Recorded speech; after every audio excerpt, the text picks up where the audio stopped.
Thank you, Mr. Chair. I would like to start by moving the motion that I put on notice on Friday to immediately invite Minister Guilbeault to this committee to determine if there was a breach of our parliamentary privilege.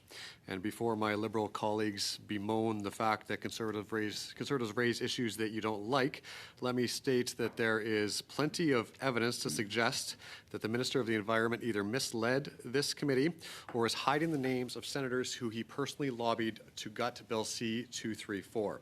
And I would say, regardless of your partisan stripe, it is incumbent to us as MPs to safeguard our privileges that have been fought for and must be defended as part of our Westminster tradition. It is essential that we have proper functioning of this institution and that we be given timely access and accurate information from ministers when requested by a committee.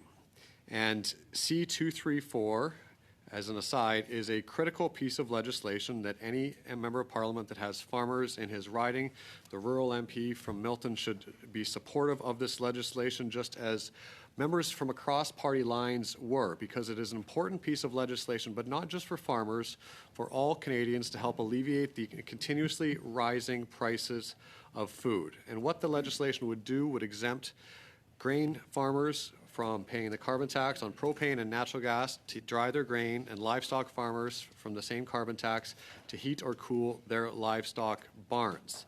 It would amount to $1 billion by 2030, and that would mean immediate savings for Canadian producers buying food, as well as a meaningful impact for our farmers who would be able to reinvest that money back into their operation to provide actual environmental outcomes for Canadians.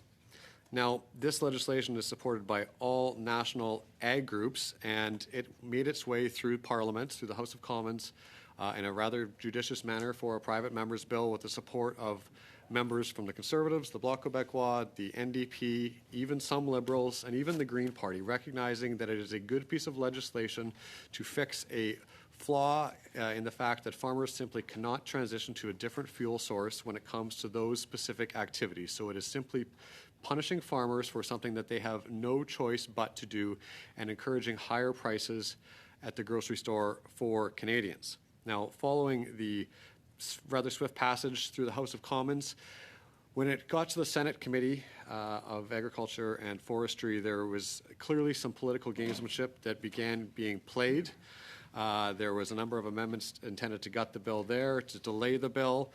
Thankfully, they were voted down by the larger chamber of sober second thought, the Senate, later on. However, over time, for unknown reasons, that vote count chipped away as procedurally senators brought forward the exact same amendments over and over again, repeatedly trying to disrupt and destroy this legislation that would save farmers $1 billion.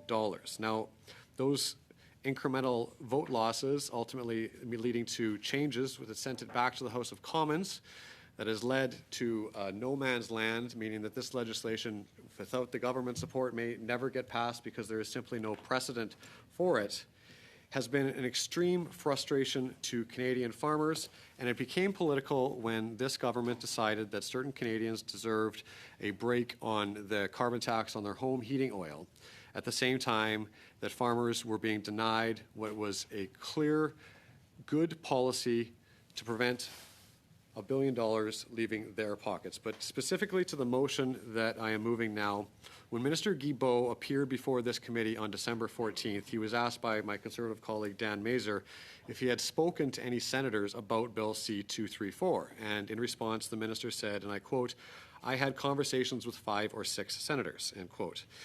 Now, the reason that we knew to ask this is because he had publicly declared previously that he had spoken to senators about this. In a CTV article from November 14th of 2023, he was quoted as saying he had discussions with half a dozen, quote, senators in the last couple of weeks to express his government's opposition to the legislation.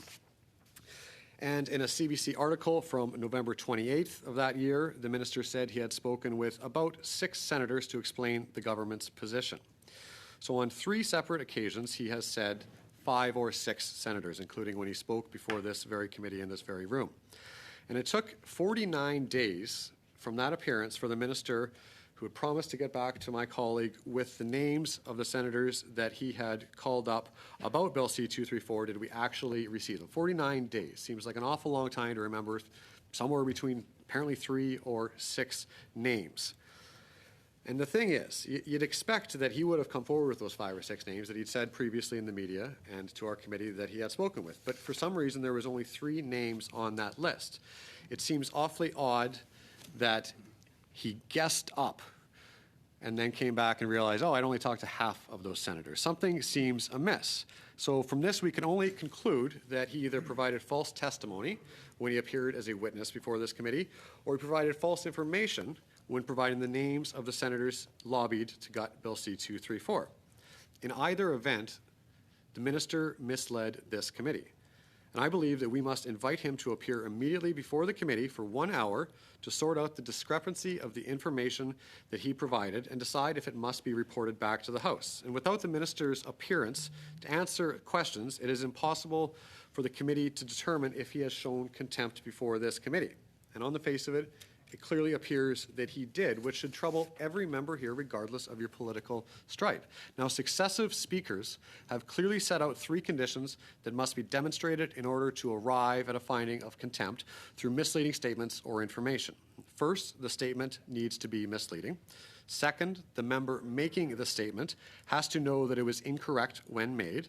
And finally, it needs to be proven that the member intended to mislead the House by making the statement.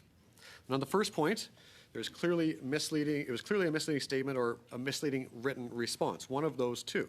And there was no denying that. And on the second point, if the minister did intentionally mislead the committee, he would have known that his statement was incorrect when made on December 14th. And at no time did he try to reconcile his written response with the testimony that he provided to this committee. And on the third point, we do not know if he intended to mislead the committee, so therefore we must investigate. Only Minister Guilbeault, not his legion across the way, can provide any clarity on this issue. And we know that he has faced considerable pressure to gut Bill C-234. And he even put his own reputation on the line by stating, and I quote, "As long as I'm the Environment Minister, there will be no more exemptions to carbon pricing," end quote. And this is, of course, in the aftermath of a decision to lift the carbon tax on home heating oil for 3% of Canadians.